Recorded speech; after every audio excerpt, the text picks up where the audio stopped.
Snow has come to the mountains, and it will be hitting us tonight. Change comes. I think that we rely a great deal on people telling us what to expect. Measures and means of quantifying what is happening and the elements that bring change or allow stasis. I think sometimes we find comfort in stasis. We're afraid of change.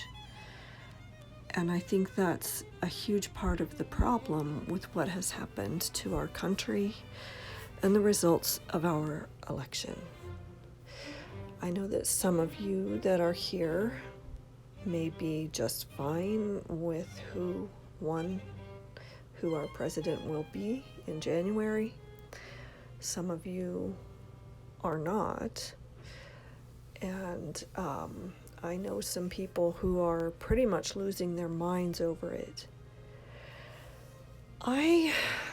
The last time this president was elected, and most of my friends wound up being very stressed out about it, because full disclosure, I am not a conservative. I find conservatives to be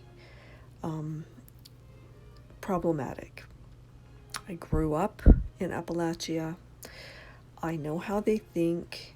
I also know that so-called liberals have created the problem of disappointment. We live in a two-party, mono-party. Both parties represent the interests of an extremely rare percentage of wealth holders. We live in an oligarchy. Neither party has anything even remotely to do with what you would consider socialism or communism. Most people who talk about those words have no idea what they mean, and if anybody wants to ask me questions in the comments, I'd be happy to engage. The Democrats are not communist. They are not Marxist. They aren't even socialist.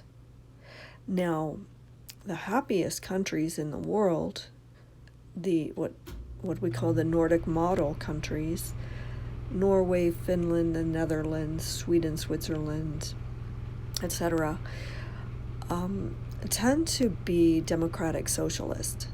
And all that means is that they make sure they have safety nets for their people.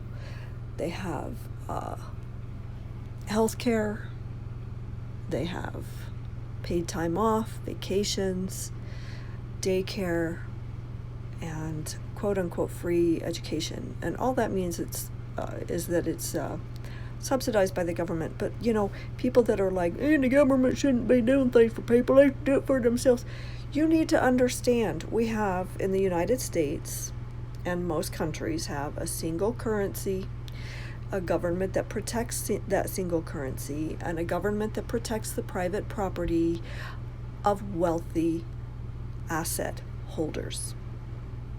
That is capitalism, and even democratic socialist countries are by and large capitalist. They just give a little more leverage to the needs of the populace, so that when they are taxed, their tax revenue actually goes to support them, their well-being, their needs, not those of the oligarchy. So, having said that, I just want to say that no, I'm not a conservative. No, I'm not happy with who's president, but I would not have been happy with the other one either. So, I know that some of you are probably really struggling, and I just want to encourage you to take a step back. And if you are of a liberal to left leaning, look at the ways we can do mutual aid in our communities. Go to the local governments. We need to push for affordable housing that isn't bullshit affordable housing that is actually for us the people, that isn't just a tax haven for rich developers. We have in this country more empty houses and housing than we have homeless people. Think about that. Think about what that means in terms of supply and demand and the lies that capitalists will tell you. Okay. Having given you what I think about who is going to take office, I don't think he's going to do anything to help us, nor do I think the other side would have done very much to help us, because they haven't so far, and that's why they've lost voters to the other side. So we're kind of on our own, and I think that we need to start reaching out and having conversations and stop listening to stupid people online. Stop listening to Fox News. Stop listening to Rush Limbaugh or Glenn Beck or whatever fathead idiot moron you listen to. Stop listening to them. And libs, stop listening to the talking heads on MSNBC and CNN. Woke isn't the problem.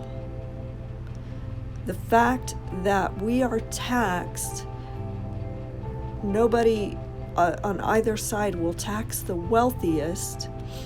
Both sides take donor money from the same place, AIPAC, thank you, amongst others, and will not create U.S. policy that keeps us safe and prevents abhorrent death in the Middle East. We need deep change, and people on both sides of this aisle need to start talking to each other reasonably and without all of this propaganda from either the liberals, because we don't have a left in this country, okay? So liberals are pro-capitalist. So, and they're pro-status quo. So the so-called liberals or the right to the far right, stop listening to them, I beg you. And let's instead talk to each other. I beg you. Talk to me in my comment section. I'll tell you my thoughts. I'm no expert, but I am a person who lives the economy. I don't have stocks.